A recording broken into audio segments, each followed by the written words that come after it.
Now, there's one important area in poetry that rarely misses in an exam. A question on attitude, a question on tone and mood. Attitude, tone, and mood. You should always have the information about this on your fingertips.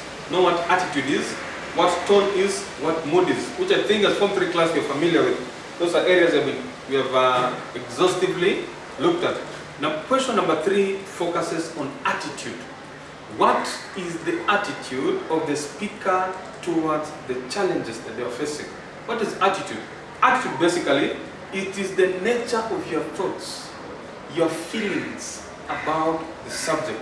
The nature of your thoughts, your feelings. You can even say your opinions about the subject matter. The subject matter here was oppression. So what was the feelings? What were the feelings? What was the general view of the persona towards oppression? That will describe our attitude, this attitude.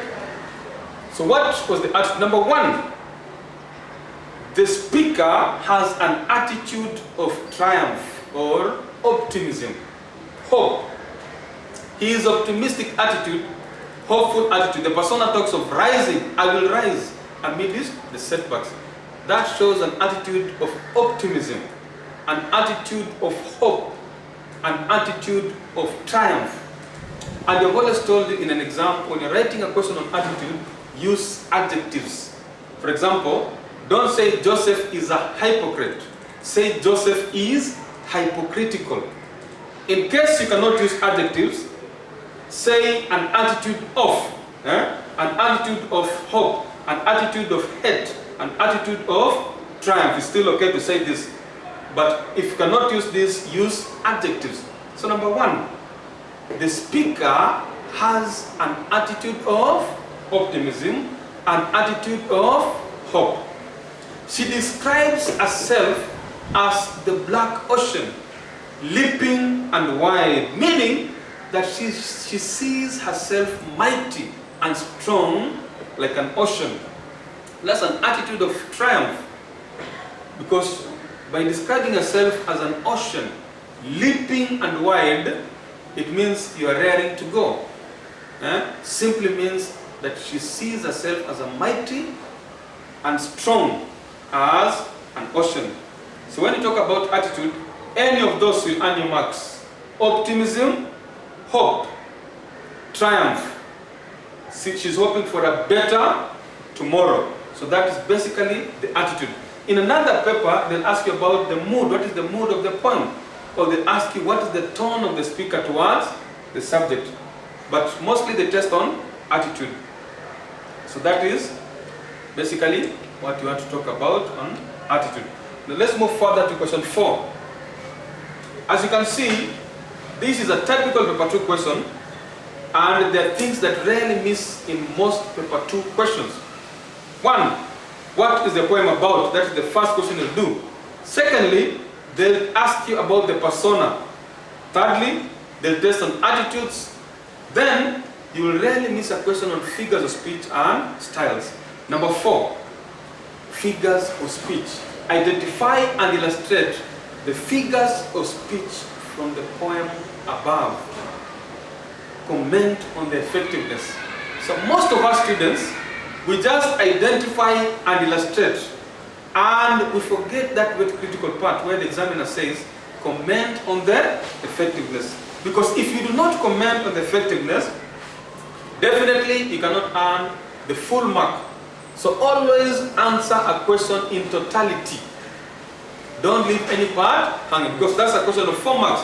When they say identify and illustrate figures of speech from the poem above and comment on the effectiveness. Here we'll need 2 figures of speech to identify. We'll illustrate the 2 figures of speech, and we will comment on the effectiveness of the 2 figures of speech. Number 1, figure of speech. We'll talk of imagery, and the first one we'll talk about is a simile. Simile, you know what a simile is? When simply you compare 2 things without using the word like or, when you compare 2 things using the word like or as. We have several similes in the poem, for example, but still, like dust, I rise. Like dust, I rise. That's a simile. It shows how easily she will rise. It's because I laugh like I've got gold mines digging in my own backyards. It shows that through her oppressors might think they have ended her by subjecting her to poverty. Still, she walks like she has all the wealth in the world. When she says, I laugh like I've got gold mines digging in my own backyard. Simply, she means, or she shows that through her oppressors' might, they think they've ended her. Through their strength, they think they've finished her. Through their power, they think she's done by subjecting her to poverty. But still, she walks like she has all the wealth in the world. She walks with hope. She walks with, let me say, courage. She walks like she has lost nothing. Because when you analyze that line, I laugh like I've got gold mines digging in my own backyard. I laugh. It's as if someone who has a gold mine. That's someone who is confident, who is sure of herself. A gold mine, you have a gold mine in the backyard. Simply means, in as much as you're trying to put me down, I still walk with confidence. I still walk because I know I have a better tomorrow. So that effectiveness must be there. When you're analyzing poetry, do a lot of contextual analysis. Analyze line by line. You'll have no problem answering such questions. The second form of imagery is what we call a metaphor. A metaphor.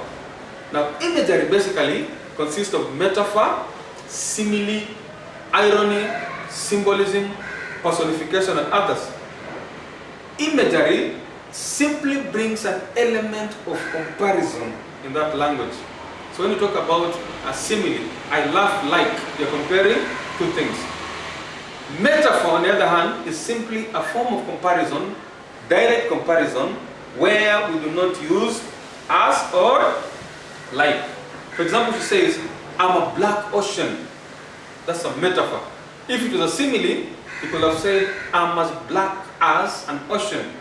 But simply, metaphor is direct comparison. I'm a black ocean, leaping and wild, wailing and swelling I bear. This powerful metaphor reveals the overcoming oppression, the strength of the speaker as a black person, the positivity, simply, positivity within him.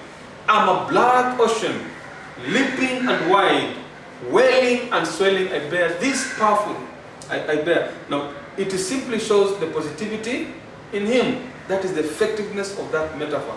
It shows the positivity, that positive energy within him as he moves forward despite the oppression that he undergoes, the oppression that she undergoes. So simply, there you have two types of imagery. We have a simile and a metaphor. We have identified, we have illustrated, we have shown the effectiveness. That's how you earn all the 4 full marks. Don't always identify, illustrate, then you forget the effectiveness. You will be deducted marks.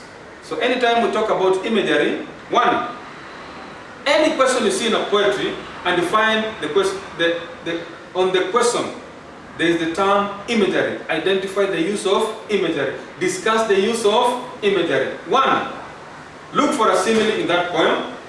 Look for a metaphor in that poem. You can even go further and look for symbolism, personification, and others. But the major forms of imagery in poetry are similes and metaphor. Similes and metaphor. They can say identify the use of imagery, discuss the use of imagery, identify forms of imagery.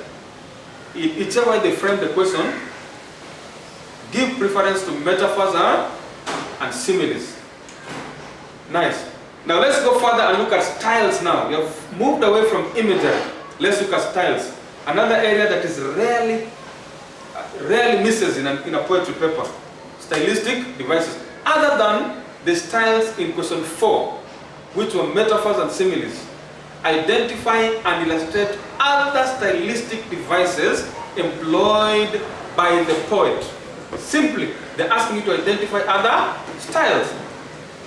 There's one simple one that has been used there, which everybody could see when you are reading. Are rhetorical questions. There are several rhetorical questions in this poem. For example, we have, does my sassiness upset you? Why are you beset with my gloom? All these and other questions brought the reader to deeply consider the strength, positive energy, hope that the speaker possesses. I've told you times without number that a rhetorical question simply is meant to make the reader think further, to jolt the reader, to jolt the audience, to think further on what is being talked about. So you have rhetorical questions. When you identify, you give examples of rhetorical questions from the poem. The second form of style in the poem is repetition. It's a style. I will rise, still I rise. These two statements have been repeated severally throughout the poem. So that's the second example of repetition. And simply, that was our poem for today. Still I rise, still I rise. Mark that title. So anytime you encounter this poem, that is the analysis of the poem. You will get a poem on your Google platform. I'll give you a paper 2 poem, analyze the poem, then answer the poem. I'll mark, then we'll go through together with you. But one thing you should always note that in paper 2, you'll never miss a question. First question is, what is the poem about? Then focus on attitude, tone, and mood. Focus on stylistic devices. Then focus on imagery. The rest will be questions based on grammar and comprehension. But those are the key areas tested in poetry. Otherwise, thank you for your time. See you next. Stay safe.